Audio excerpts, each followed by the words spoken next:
Hello, dear student of class 10th. Today in this lecture we shall discuss about the chapter that is the genetics and heredity. This is the ninth chapter of our syllabus and part of biology.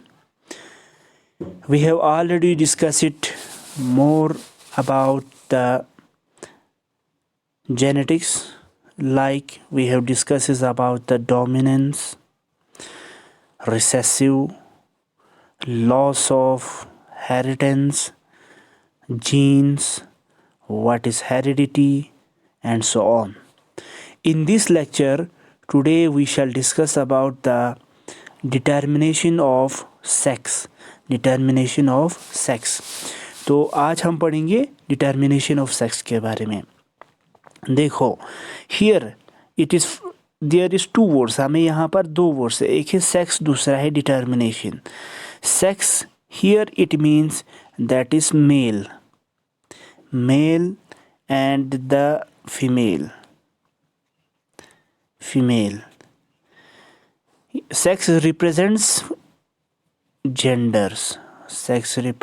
genders.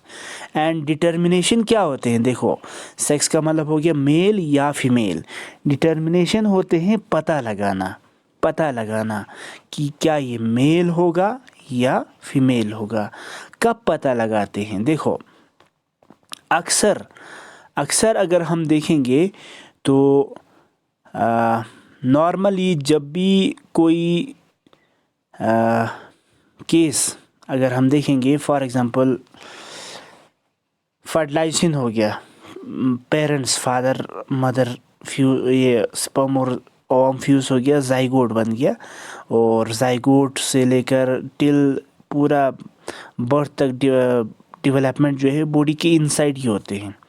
तो birth होने के बाद तो हमें mail और female का identify हो जाते हैं. बर्थ होने से पहले अगर हमें आइडेंटिफाई करना होगा कि whether it will be male और इट विल बी फीमेल, उसको पता लगाने के लिए हमें क्या है, ये वाला मेथड है, सेक्स डिटर्मिनेशन. क्या हम पता लगा सकते हैं या नहीं लगा सकते हैं? तो बर्थ से पहले हमें अगर पता लगाना होगा, हम पता लगा सकते हैं. तो ये क्या है? देखो, द प्रोसेस, ये वो प्रोसेस है of determining the sex of an individual. किसी भी इंडिविजुअल का अगर मेलनेस या फीमेलनेस को अगर पता करना है, it is based on the composition of the genetic material. ये किस पर डिपेंड है? जेनेटिक मटेरियल पर डिपेंड है, यानी डीएनए या क्रोमोसोम्स पर डिपेंड है. जब ये क्रोमोसोम्स या डीएनए पर डिपेंड है ना, तो इसलिए हम इस मेथड को हम क्या बोलेंगे? Sex determination. इट मीन्स क्या है? देखो, हम पता लगाने जा रहे हैं कि whether it will be male और फीमेल, क्या बच्चा मेल पैदा होगा या फीमेल पैदा होगा बिफोर बर्थ. अगर हम पता लगाना चाहे तो हमें क्या करना होगा? देखो, हमें टेस्ट करना होगा. किसका?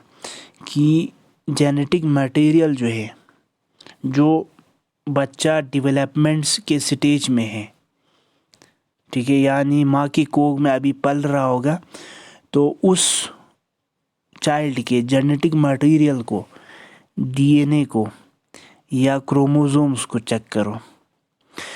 इसके चेक करने से हमें पता चल जाएगा कि बर्थ होने वाला, यानी जो बच्चा पैदा अभी नहीं हुआ है, वो मेल है या फीमेल है. कैसे? देखो, in different animals sex of an embryo is determined by different factor.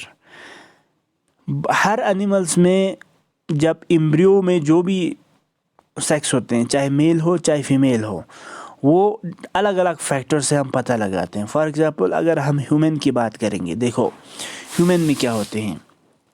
Normally ये जो जाइगोट या चाइल्ड बने हैं वो fusion of sperm and ovum से बने हैं. मींस या तो स्पर्म मेल से आए हैं ये, और ओवम जो है फीमेल से आए, दोनों फ्यूज़ हो गया. जनरली अगर देखेंगे फिर क्या बन गया? जाइगोट बन गया. ठीक है, ये तो हम फर्टिलाइजेशन में आमतौर पर डिस्कस करते हैं। अब मैं आपको यहाँ पर थोड़ा सा और बताऊँगा। स्पर्म एक सेल है, इसके पास क्रोमोसोम्स होगा, ठीक है। सेल के पास जो हर चीज़ होते हैं ना, सेल होते हैं, न्यूक्लियस है, फिर उसके बाद डीएनए, क्रोमोसोम सारा होते हैं। अब देखो, मैं सिर्फ इसका क्रोमोसोम्स यहाँ पर दिखाऊंगा आपको। तो देखो क्रोमोसोम्स, मान लो स्पर्म के पास मेल क्रोमोसोम्स से ब्लैक में, ठीक है। तो ये हो गया, मसलन 46 नहीं होते, 23 ही होते, इस तरह से। तो XX। फिर उसके बाद देखो, अगर स्पर्म है तो X, और इसको हम अलग अलग कलर से दिखाएंगे, ठीक है। X और Y होते हैं, Y को मैं ये ऐसे रेड कलर में बनाऊंगा, ठीक है। तो ब्लैक हो गया X, और ये क्या हो गया, रेड वाला हो गया Y, ठीक है। तो अगर ये फीमेल है तो ओवम फीमेल से आए तो इसमें 2 क्रोमोसोम्स होगा। तो मान लो ये X, ये X, जितने भी X है वो किस कलर में, ब्लैक में, X, ठीक है। तो देखो, स्पर्म और ओवम यहाँ से आया, स्पर्म यहाँ से आया, क्रोमोसोम्स, दोनों क्रोमोसोम्स इस साइड से आया, तो क्रोमोसोम्स भी आ जाएगा।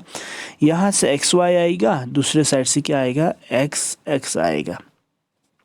तो देखो, जो ओवम यहाँ पर बना है, क्या ये मेल होगा या फीमेल होगा, तो वही पता लगाएंगे। देखो, सबसे पहले मान लो हमारे पास क्या है, यहाँ से XY है, तो XY में हम पहले ले लेंगे X का अगर इस X के साथ या इस X के साथ फ्यूज़ हो गया तो क्या हो जाएगा, देखो, तो बन जाएगा, मान लो अगर इस X के साथ फ्यूज़ हो गया तो ये बनेगा X और X। क्रोमोसोम्स को अगर देखेंगे, X मीन्स यहाँ से एक ब्लैक X आ गया, ठीक है।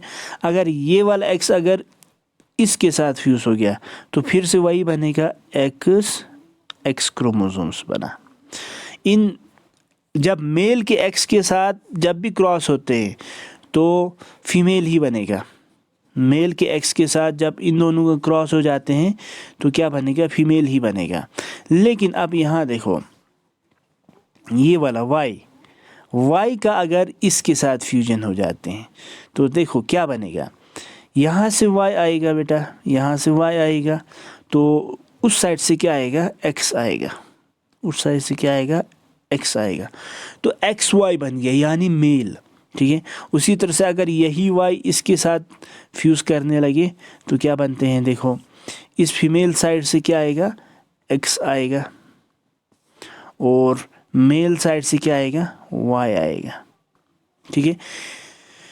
तो देखो, फीमेल पर तो बिल्कुल डिपेंड है ही नहीं, क्योंकि फीमेल साइड से तो दोनों X है, और ये X जब मेल के X के साथ फ्यूज़ हो जाएगा तो पूरा फीमेल बनेगा।